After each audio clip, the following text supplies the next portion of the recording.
हरे कृष्णा। आज हम सभी श्रवण करेंगे श्रीमद् भागवतम के अंतर्गत तृतीय स्कंध अध्याय 7 7 नंबर चैप्टर और श्लोक संख्या 15 नंबर श्लोक से आज हम सभी प्रारंभ करेंगे। ओम नमो भगवते वासुदेवाय। ओम नमो भगवते वासुदेवाय। ओम नमो भगवते वासुदेवाय। जो प्रसंग हम सुन रहे हैं उसको फिर से एक बार रिमाइंड करते हुए चलते हैं। मैत्रेय मुनि और विदुर जी आपस में प्रश्न पूछ रहे हैं। विदुर जी और मैत्रेय जी उनको आंसर कर रहे हैं। इसी क्रम में विदुर उवाच सच्छिन्नः संशयो मह्यं तव सूक्तासिना विभो उभयत्रापि भगवन् मनो मे संप्रधावति। विदुर जी ने कहा, हे शक्तिशाली मुनि, मेरे प्रभु, आपके विश्वसनीय शब्दों से पूर्ण पुरुषोत्तम भगवान तथा जीवों से संबंधित मेरे सारे संशय अब दूर हो गए हैं। अब मेरा मन पूरी तरह से उनमें प्रवेश कर रहा है। कल हमने अच्छे से श्रवण किया कि जो मैत्रेय मुनि हैं, विदुर जी उनको एक सामान्य व्यक्ति की भांति कह सकते हैं, जो भगवत विमुख हो, इस प्रकार से उनको उनके साथ तर्क टाइप का कर रहे हैं, उनसे क्वेश्चनिंग इस प्रकार की कर रहे हैं। लेकिन मैत्रेय मुनि उससे जरा भी विचलित नहीं हुए। वो भगवान में पूर्णतया समर्पित है, उनका चित्त भगवान में स्थिर है। अतः उन्होंने भी स्ट्रांगली जो आंसर है उनको रखा, और जो बिना किसी हिचक के, बिना ये सोचे इनको कैसा लगेगा, यथार्थ सत्य उनको बताते हैं कि भगवान जो वासुदेव है, उनकी कृपा से ही, उनकी प्रेम पूर्वक सेवा करने से ही जो जीव है वो आत्म कल्याण के मार्ग की ओर आगे बढ़ पाएगा। इसी क्रम में हमने सुना था, मैत्रेय मुनि ने स्पष्ट कहा, भगवान के जो दिव्य कार्यकलाप हैं, दिव्य लीलाएं हैं, उनके श्रवण कीर्तन को कोई अगर बेमन से या कोई ऐसे भी श्रवण कर लेता है तो उसका भी कल्याण हो जाता है। लेकिन जिन्होंने सोच समझकर भगवत चरणों का आश्रय ले लिया है और प्रेम पूर्वक लिया है, कोई मजबूरी वश किसी दबाव में नहीं, तो और वे निरंतर भगवान के श्री चरणों की जो धूली है उसकी सुगंधि को की ओर हमेशा आकर्षित रहते हैं। अतः विदुर जी इसको श्रवण करने के बाद बहुत सुंदर तरीके से उनको कहते हैं, हे शक्तिशाली मुनि। जबकि यहाँ पर मैत्रेय मुनि ने कोई अखाड़े से कुछ पहलवानी जीत के तो नहीं आए, तो शक्तिशाली मुनि क्यों? भगवान की जो भगवत भक्ति है उससे ओतप्रोत जो है। इसलिए हे शक्तिशाली मुनि, अपनी इंद्रियों पर जिनका नियंत्रण है भगवत कृपा से, अपने मन पर जिनका कंट्रोल है भगवत कृपा से, ऐसे शक्तिशाली मुनि मेरे प्रभु, जैसा आप सभी देखते ही हैं, स्पष्टतया भक्तों के बीच में भी ये सदाचार चलता है। नित्य लीला पुरुष श्री भक्ति सिद्धांत सरस्वती गोस्वामी ठाकुर प्रभुपाद ने इस परंपरा को प्रैक्टिकली प्रारंभ किया है कि जो माता जी वर्ग है आपस में एक दूसरे को माता जी संबोधित करती हैं, और जो प्रभु जी है वो प्रभु जी कहते हैं। ये प्रभु जो वर्ड है ये भगवान के लिए कहा जाता है, प्रभु। और भक्ति सिद्धांत सरस्वती ठाकुर प्रभुपाद ने प्रभु शब्द को इंट्रोड्यूस किया कि जो भक्त है भगवान का, वो भी मेरे लिए भगवान सदृश है, हरि गुरु वैष्णव। इसी क्रम में प्रभु वर्ड यूज किया जाता है। यही विदुर जी भी कह रहे हैं, मेरे प्रभु, आपके विश्वसनीय शब्दों से जो आपके जो शब्द हैं वो वैसे नहीं है कि एक वाचाल बड़बड़ कर रहा हो, या रेलवे स्टेशन का कोई माइक जिस पर अनाउंसमेंट चलती ही रहती है, ऐसा कुछ हो।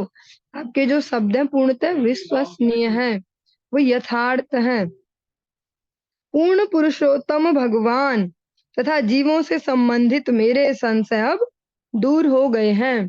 बहुत ही सुंदर बात कहते हैं, आपके जो ये शक्तिशाली जो ये वचन है, विश्वसनीय वचन, जो जिनमें मेरा कल्याण अवश्य ही निहित है, इनसे क्या हुआ, मेरा संशय छेदन हो गया। जो मेरे हृदय में जो संशय था वो उसका छेदन हो गया। इसको अगर हम भगवत गीता के रेफरेंस से समझने का प्रयास करें तो अर्जुन भी भगवान को इसी प्रकार कहते हैं। जब भगवान से संपूर्ण भगवत गीता का उपदेश श्रवण कर लेते हैं, नष्टो मोहा स्मृति लब्ध्वा त्वत्प्रसादान मयाच्युता स्थितोस्मि गत संदेह करिष्ये वचनम तव। अर्जुन भगवान को स्पष्टतया कहते हैं कि हे अच्युत, आपने जो मुझे श्रवण कराया, इससे आपकी कृपा से, त्वत्प्रसादान आपकी कृपा से मेरे सारे संशय छेदन हो चुका है और मेरा संपूर्ण मोह नष्ट हो गया।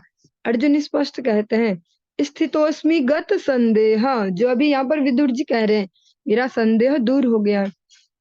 इसी को अगर हम और सरल भाषा में समझना चाहें तो रामचरितमानस से एक एग्जाम्पल ले सकते हैं। तुलसीदास जी जो भगवत कथा है, भगवत जो चर्चा है, उसकी महिमा को कहते हुए कहते हैं, राम कथा सुंदर कर तारी, संसाया विहाग उड़ावन हारी।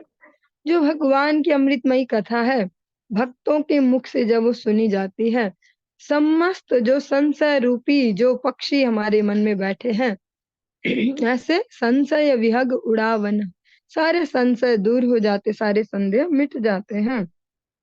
विदुर जी भी यही कह रहे हैं आपसे, जो पावरफुल जो हरि कथा है, जिसके लिए आप एक वर्ड सुनते होंगे, अधिकतर कोटेशन में पढ़ते होंगे, वीर्यवती हरि कथा, भगवान का जिसमें वास्तविक गुणगान हो। गुणगान का लक्ष्य ये ना हो कि सामने वालों को रिझाना, उनके मन को अट्रैक्ट करना, उनको अपनी ओर अट्रैक्ट करना कि बहुत अच्छा बोलते हैं, बहुत अच्छे वाचक। वीर्यवती कथा में जो यथार्थ सत्य है, जो जीव मात्र का भगवान से जो वास्तविक रिलेशन है, उसको याद दिलाने वाली कथा, और उसको कैसे प्रैक्टिकली रिलेशनशिप को आगे बिल्ड किया जाए, वो हरि कथा। अब मेरा मन पूरी तरह से उनमें प्रवेश कर रहा है। विदुर जी कहते हैं, आप जैसे अधिकारी व्यक्ति से श्रवण करने के बाद जो मेरा विक्षुब्ध मन था, वो फिर से अपनी आध्यात्मिक जो उसका मार्ग है, पत्थर, उस पर वापस आ गया है और क्लियरली अपने पथ की ओर, अपने जो गोल है उसकी ओर आगे बढ़ रहा है। साध्वे तद व्याहृतम विद्वन्नात्म माया यनम हरे, आभात्य पार्थम निर्मूलम विश्वमूलम न यद्दहि यद्बहि। हे विद्वान महर्षि, आपकी व्याख्याएं अति उत्तम हैं, जैसी कि उन्हें होना चाहिए। बद्ध जीव के विक्षोभों का आधार श्री भगवान की बहिरंगी शक्ति के गतिविधि के अलावा कुछ भी नहीं है। बहुत ही सुंदर बात यहाँ पर विदुर जी कह रहे हैं। हे विद्वान महर्षि, विद्वान जो यथार्थ जो वास्तविक विद्या है, जो भगवत ज्ञान है, उससे जो ओतप्रोत है, आपकी जो व्याख्याएं वो अति उत्तम हैं। व्याख्याएं कैसी हैं? अति उत्तम मीन्स जिस प्रकार से आप एक्सप्लेन करते हो, श्लोक तो सारे वही होंगे। एक जो कह सकते हैं भगवत निष्ठ व्यक्ति नहीं होगा, वो भी बहुत अच्छे से अलंकार व्याकरण ये यूज करके बोलेगा, लेकिन एक भगवत भक्त जब बोलेगा, जो भगवान के भक्तों की कृपा के अंतर्गत रहता हो, वो स्निग्धता से बोलेगा। उसके बोलने में और एक प्रोफेशनल व्यक्ति के बोलने में बहुत अंतर होगा, जैसे कि उन्हें होना चाहिए, और वास्तव में उन्हें ऐसा ही होना चाहिए। इससे एक कह सकते हैं एक घटना, एक स्मरण मुझे स्मरण हो पाया। अभी कुछ समय पहले ही फरवरी में गुरुदेव ने यहाँ देहरादून में एक परिवार में कथा, श्रीमद् भागवतम कथा का पाठ किया, पारायण किया था। तो बहुत अच्छे से सारा प्रोग्राम हुआ। जो भक्त लोकल है उन्होंने भी दर्शन किया होगा। यहाँ पर जो रावत फैमिली में यहाँ पर कथा हुई थी, पूरे परिवार ने इतने 7 दिन तक वैष्णव की अच्छे से सेवा भी की और भगवान के इस उत्सव को बहुत उत्साह से भी मनाया। और जब वो संपूर्ण भी हुआ तो बहुत अच्छे प्रकार से, जिसको कहते हैं अनर्थ निवृत्ति टाइप। तो जो सुनने वाले थे उन्होंने भी जो रिएक्शन दी वो भी किस प्रकार की थी। एक जो उनके जानने वाले थे उन्होंने कहा कि बहुत ही सम्यक रूप से बहुत सुंदर कथा हुई। कि सुंदर कैसी, क्या बहुत चमक धमक थी इसलिए सुंदर, कैसे सुंदर, ऐसे कि जो सच में कथा होनी चाहिए वही की। जो अधिकतर हम श्रवण करते हैं अनेक अनेक कथावाचकों से, वो तो गृहस्थों को रिझाने के लिए उनके बीच के पॉइंट्स लेते हैं, वैसे चुटकुले लेते हैं, उस प्रकार से पब्लिक को एंगेज करते हैं ताकि लगे बहुत बढ़िया। लेकिन ये भगवान के भक्त हैं, साधु जन हैं, इनका फोकस हमेशा इसी बात पर रहा हर दिन कि एकादशी अवश्य करनी है, भगवान के नाम का जप अवश्य करना है, भगवान को भोग लगा हुआ प्रसाद ही पाना है। इस प्रकार से बहुत ही सुंदर कथा हुई। और यही यहाँ पर विदुर जी भी कह रहे हैं। आपने जिस प्रकार से एक्सप्लेन किया है इस कथा को, जो भगवान के विषय का जो ज्ञान है वो कैसा है, जैसा उसे होना चाहिए। बद्ध जीवों के विक्षोभों का आधार, जो बद्ध जीव है, जो बार बार जो हमें लगता है ना कि अब हम डाउन हो गए, कुछ ऐसा मन ऐसा हो गया वैसा हो गया, स्पष्टतः विदुर जी कहते हैं जो इसका आधार है वो क्या है। श्री भगवान की बहिरंगी शक्ति की गतिविधि के अलावा कुछ भी नहीं। जो भगवान की बहिरंगा शक्ति है उनके ही कुछ कार्यकलापों से, कुछ इस प्रकार की योजना से ऐसे विक्षोभ आते हैं छोटे मोटे। यश्च मूढ़तमो लोके यश्च बुद्धे परम गतः तावुभो सुख मेधेते क्लिश्यत यंतरितो जनः। निकृष्टतम मूर्ख तथा समस्त बुद्धि के परे रहने वाले दोनों ही सुख भोगते हैं, जबकि उनके बीच में व्यक्ति भौतिक क्लेश पाते हैं। बहुत ही प्रैक्टिकल ये बात है, अगर हम सभी समझ पाए हम सभी के लिए बहुत ही समझने लायक है। जैसा हम इस जगत में भी देखते हैं प्रैक्टिकली, हमें लगता है कि यार जो भगवत विमुख जन होते हैं इनकी मस्त होती है लाइफ, कितना मजा करते हैं, मन मर्जी का खाते हैं, मन मर्जी का घूमते रहते हैं, मन मर्जी का पहनते हैं, कभी तो आधा आधा ही पहनते हैं, ऐसे ही घूमते रहते हैं, कैसा भी खा सकते हैं। और हमारे लिए इतनी रेस्ट्रिक्शन, इनकी जो लाइफ है बहुत बढ़िया होती है जो भगवान से विमुख है। यहाँ पर बहुत सुंदर प्रकार से इसी बात को स्पष्टतया वर्णन किया गया। निकृष्टतम मूर्ख, जो सबसे डाउन कैटेगरी का जो मूर्ख है, और जो यथार्थ बुद्धि से जो परे हैं, ये दोनों ही सुख भोगते हैं, और उनके बीच के व्यक्ति भौतिक क्लेश पाते हैं।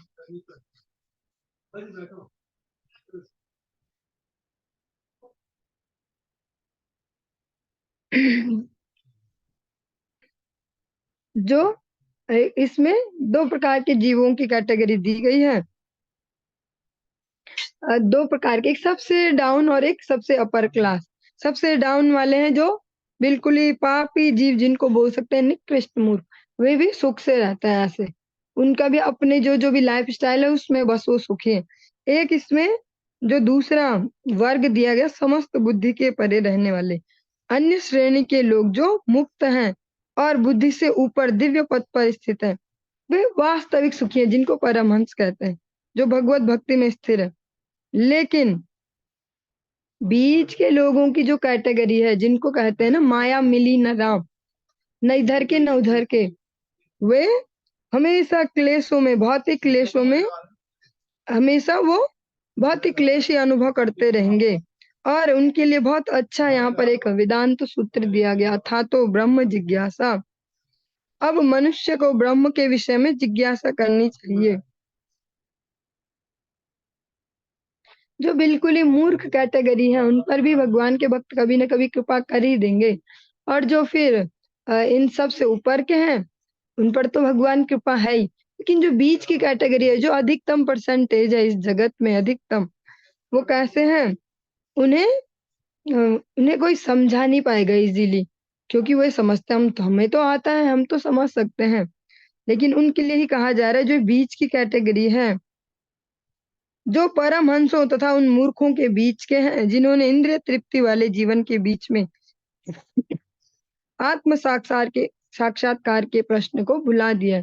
जो बीच वाले, उनको बहुत ही यत्न पूर्वक भगवत जिज्ञासा करनी होगी, अन्यथा वे हमेशा क्लेशों में ही घिरे रहेंगे।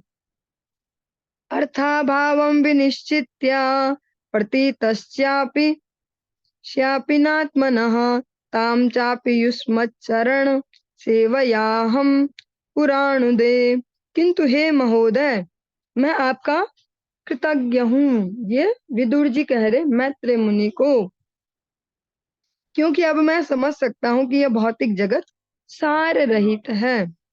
यद्यपि यह वास्तविक प्रतीत होता है, मुझे पूर्ण विश्वास है कि आपके चरणों की सेवा करने से मेरे लिए इस मिथ्या विचार को त्याग सकना संभव हो सकेगा। विदुर जी यहाँ पर मैत्रेय मुनि के प्रति कृतज्ञता समर्पित करते हैं। कहते कि आपकी कृपा से मैं समझ पा रहा हूँ कि ये संसार कैसा है, सार रहित है, रस रहित है, एक सूखा हुआ, कह सकते हैं कोई फल है सूखा जिसमें कोई रस नहीं है, एक कह सकते हैं भूसा भूसा, इसमें कोई अनाज नहीं है। यद्यपि यह वास्तविक प्रतीत होता है, और जबकि यह देखने में कैसा लगता है कि यहाँ बहुत रस है, बहुत आनंद है।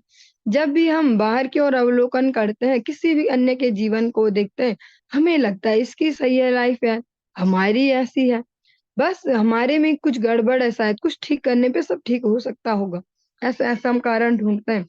किंतु विदुर जी कहते हैं कि अब मैं स्पष्ट समझ गया हूँ, ये संसार सार रहित है। मुझे पूर्ण विश्वास है कि आपके चरणों की सेवा करने से मेरे लिए इस मिथ्या विचार को त्याग सकना संभव होगा। भगवत भक्त के चरणों की सेवा और चरणाश्रय ग्रहण करने से जो ये मिथ्या विचार है कि इस जगत में कुछ है, कुछ सार है, इस जगत में तो बहुत ही आनंद है भैया, हम तो मजा करने ही आए इस जीवन में। ए- एक बार की बात है, एक कोई माता जी थी, वो भक्ति में नहीं लगी है, बस वो जानती है कि ये भक्त होते हैं, करते हैं एकादशी, स्वयं नहीं करती। उन्होंने स्पष्ट कहा, एक बार उन्होंने कहा कि आप लोगों को जीवन मिला है भक्ति के लिए और हमें जीवन मिला है मस्ती के लिए, तो आप लोग ये करो, हम तो अपना ही करेंगे। इसी विचार को विदुर जी कह रहे हैं कि अब मैं समझ गया हूँ कि ये सार रहित है, और ये विचार तभी छूटेगा, कब छूटेगा, जब भगवत भक्तों की शरणागति लेंगे, उससे पहले नहीं हो पाएगा। अपने प्रयास से कभी नहीं समझ पाएंगे, अपने प्रयास से हम हमेशा कुछ ना कुछ ठीक करने में ही लगे रहेंगे। यत् सेवया भगवतः कूटस्थस्य मधुद्विषः रतिरासो भवेत् तीव्रः पादयोर्व्यसनार्दनः। गुरु के चरणों की सेवा करने से मनुष्य उन श्री भगवान की सेवा में दिव्य भावानुभूति उत्पन्न करने में समर्थ होता है, जो मधु असुर के कूटस्थ शत्रु हैं और जिनकी सेवा से मनुष्य के भौतिक क्लेश दूर हो जाते हैं। बहुत ही सुंदर और स्पष्ट शब्दों में कह रहे हैं विदुर जी। अगर हमें पता न हो या किसी को पता न हो कि ये श्लोक भागवतम से, किसी के पास इसको कहा जाए, मीनिंग बताई जाए, तो सोचेगा ये अपने सत्संग वाले ये ऐसा करते हैं, अपना जो चला रहे ना पंथ, इसलिए ऐसा बोलते कि हमारे गुरु की करो, ऐसे करो। लेकिन भगवान यहाँ पर किसी पंथ विशेष की बात नहीं कर रहे हैं विदुर जी, वो एक भगवत भक्त जो भगवान के चरणों में आश्रित हो, एक निष्ठ भक्त हो, ऐसे गुरु की बात कर रहे हैं। गुरु की चरणों की सेवा करने से, स्पष्ट कह रहे हैं विदुर जी कि गुरु की सेवा करने से भगवान की जो दिव्य सेवा, उसकी जो दिव्य अनुभूति है आनंद की, वो हो पाएगी। अगर इसको हम समझे, हरि भक्ति विलास से शायद ये है, अभी मुझे स्पष्ट याद नहीं, हरि भक्ति विलास या भक्ति रसामृत सिंधु, इसमें एक श्लोक आता है, भगवान कहते हैं प्रथमन्तु गुरु पूज्या ततश्चैव ममार्चनम कुर्वन् सिद्धिम आपनोति अन्यथा निष्फलम भवेत्। पहले जो आपके श्रील गुरुदेव हैं, एक भगवत भक्त वैष्णव गुरुदेव, प्रथमन्तु गुरु पूज्या, पहले उनका पूजन होना चाहिए, ततश्चैव ममार्चनम, उसके बाद मेरा। अगर आप इस प्रकार से करते हो तो कुर्वन् सिद्धिम आपनोति, जो यथार्थ सिद्धि है इस जीवन की वो आपको प्राप्त होगी, अन्यथा निष्फलम भवेत, अन्यथा निष्फल जाएगा। आप कितने ही प्रयास करें, कितनी घंटियां बजाएं, कितनी धूप बत्ती, कितना ये वो जो जो भी कर सकते हो करें, अगर सही विधि पूर्वक नहीं करे, यजन्ते अविधि पूर्वकम, भगवत गीता में भगवान कहते हैं अविधि पूर्वक अगर कर रहे हैं तो अन्यथा निष्फलम भवेत्। ऐसे जो गुरुदेव हैं भगवत भक्त, उनके चरणों की जब हम सेवा करते हैं तो तब आनंद ले पाएंगे भगवत सेवा की जो दिव्य अनुभूति है। ऐसे नहीं हो पाएगा मन मर्जी का कि किसी संत का आश्रय हम लेंगे नहीं, उनके अनुशासन में जीवन को समर्पित करेंगे नहीं। हम कहीं जाएंगे, कहीं भजन संध्याएं सुनेंगे, कहीं वहां जाएंगे, कहीं वृंदावन घूमेंगे, कहीं यहाँ घूमेंगे और हमें हो जाए दिव्य अनुभूति, कभी नहीं। वो अनुभूति हमारे भौतिक क्लेशों को भी नहीं हटा पाएगी, क्योंकि वो भी हमारे लिए एक क्रिया, एक कर्म के जैसा है जिससे हम मजा लेना चाह रहे हैं। तो वो दिव्य जो अनुभूति है वो प्राप्त नहीं हो पाएगी। और यहाँ पर मधु दैत्य जो है उनको, भगवान को उनके नाम से यहाँ पर जोड़ा गया कि भगवान जो मधु दैत्य के कुटस्थ शत्रु हैं, जिनकी सेवा से मनुष्य के भौतिक क्लेश दूर हो जाते हैं। जो परम भगवान है उनकी सेवा से समस्त भौतिक क्लेश दूर होते हैं, पर सेवा में जो रुचि है, जो आनंद है, वो कैसे मिल पाएगा जब जो यथार्थ गुरुदेव है, वास्तविक जो सद गुरुदेव है, भगवान के अभिन्न प्रकाश विग्रह, भगवान की कृपा मूर्ति, जिस प्रकार से आप श्रवण करते भी हैं, कृष्ण कृपा की आनंद मूर्ति, दीनन करुणा निधान। कृष्ण कृपा की आनंद मूर्ति, भगवान की जो करुणा है, जब वो कोई ह्यूमन फॉर्म में आए और वो भी आनंदित, ऐसे नहीं कि फ्रस्ट्रेटेड सोल कि जो सबको फ्रस्ट्रेशन बांटे, आनंद मूर्ति। वो कौन होते हैं? श्री गुरुदेव। दुरापायल्प तपसा सेवा वैकुंठवर्त्मसु यत्रोपगीयते नित्यं देवदेवो जनार्दनः। जिन लोगों की तपस्या अत्यल्प है वे उन शुद्ध भक्तों की सेवा नहीं कर पाते हैं जो भगवत धाम अर्थात वैकुंठ के मार्ग पर अग्रसर हो रहे हैं। शुद्ध भक्त 100% उन परम प्रभु की महिमा के गायन में लगे रहते हैं जो देवताओं के स्वामी तथा समस्त जीवों के नियंता हैं। कितने प्रैक्टिकल ये वचन है। जब हम श्रीमद् भागवतम में जैसे जैसे आगे बढ़ रहे हैं तो सच में ही लग रहा है स्पष्टतया, जैसे कहते हैं समुद्र में और गहरे उतरते जाए मोती मिलते जाएंगे, ऐसी भागवतम। जिन बातों को समझना हमारे लिए पूरे जीवन भर में भी कितना मुश्किल है, आम व्यक्ति तो कभी इस लेवल पर सोच भी नहीं सकता, वो कितनी सरलता से इस भागवतम में स्पष्टतया दिया गया है। जिन लोगों की तपस्या अल्प है, जिनके पुण्य अल्प हैं, जिनकी सुकृति अभी अल्प है, वे शुद्ध भक्तों की सेवा नहीं कर पाते। कितना प्रैक्टिकल है। महाभारत में भी स्पष्ट आप श्रवण करते हैं और रोज भोजन मंत्र के साथ रोज बोलते हैं, महाप्रसादे गोविंद नाम ब्राह्मणी वैष्णवे स्वल्प पुण्यवताम राजन विश्वासो न जायत। जिनके अल्प पुण्य है या कहे रिवर्सिबल में जिनके पाप अधिक है, उनकी कभी भी भगवान के नाम में, भगवान की कथा में और भगवान के भक्तों के और आचरणशील ब्राह्मणों में उनकी श्रद्धा कभी उत्पन्न नहीं हो पाएगी। और जब श्रद्धा ही उत्पन्न नहीं होगी तो सेवा किस बात की। जो भगवत धाम अर्थात वैकुंठ के मार्ग पर अग्रसर हो रहे होते हैं, कैसे भगवत भक्त जो लगे हुए हैं किस रास्ते पे, उस पथ पर चल रहे हैं जो भगवान के धाम तक जा रहा है, फाइनल डेस्टिनी वही है उनकी भगवत धाम। ऐसे भक्तों की सेवा वो लोग नहीं कर पाएंगे जिनके अल्प पुण्य है, अभी तपस्या कम है जीवन में। शुद्ध भक्त 100% उन प्रभु की महिमा के गायन में लगे रहते हैं जो देवताओं के स्वामी व समस्त जीवों के नियंता हैं।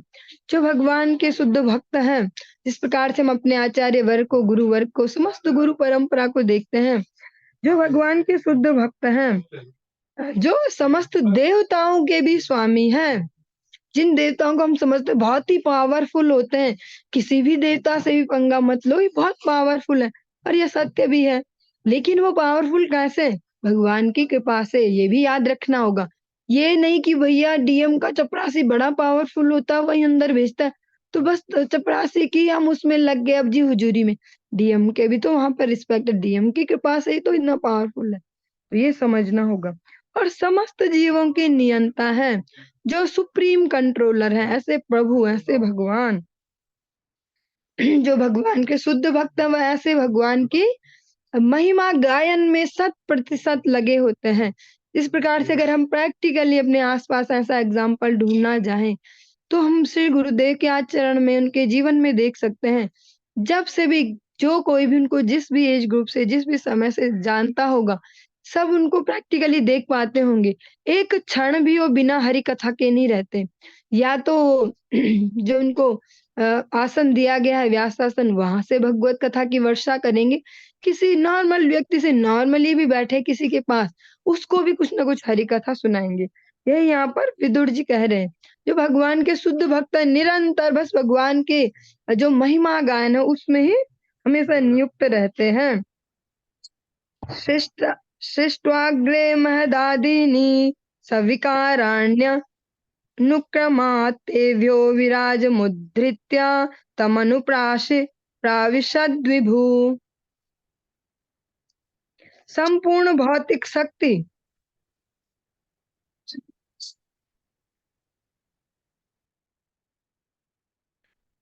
संपूर्ण भौतिक शक्ति अर्थात मह तत्व का सृजन कर लेने के बाद तथा इंद्रियों और इंद्रिय विषयों समेत विराट रूप को कर लेने पर परमेश्वर उसके भीतर प्रविष्ट हो गए। यमाहुराद्यं पुरुषं सहस्रांघ्रयुरु बाहुकं यत्र विश्व इमे लोका सविकाशं त आसते। कारण सागर में शयन कर रहे पुरुष अवतार जो कारणानवशायी विष्णु भौतिक सृष्टियों में आदि पुरुष कहलाते हैं और उनके विराट रूप में जिसमें सारे लोक तथा उनके निवासी रहते हैं, उस पुरुष के कई हजार हाथ पांव होते हैं। जो प्रथम पुरुष है वो कारणोदकशायी विष्णु है और द्वितीय गर्भोदकशायी विष्णु जो शीर द्वितीय हो गए गर्भोदकशायी विष्णु और तृतीय हो गए क्षीरोदकशायी विष्णु। इस प्रकार से ये आप प्रथम स्कंद में भी इस बारे में श्रवण कर चुके होंगे और इस तृतीय में भी हमने फिर से श्रवण किया है। यस्मिन् 10 विधा प्राणः सेन्द्रियार्थेन्द्रियाश्च त्रिवृता त्वयेरितो यतो वर्णास्तद्विभूतिर्वदस्वनः। हे महान ब्राह्मण, आपने मुझे बताया है कि विराट रूप तथा उनकी इंद्रिय विषय 10 प्रकार के प्राण तथा 3 प्रकार की जीवनी शक्ति के साथ विद्यमान रहते हैं। अब यदि आप चाहे तो कृपा करके मुझे विशिष्ट विभागों जो वर्ण है उनकी विभिन्न शक्तियों का वर्णन करें। चलिए आज की इस चर्चा को यहीं पर ही विराम देंगे, आगे कल कंटिन्यू करेंगे। हरे कृष्णा।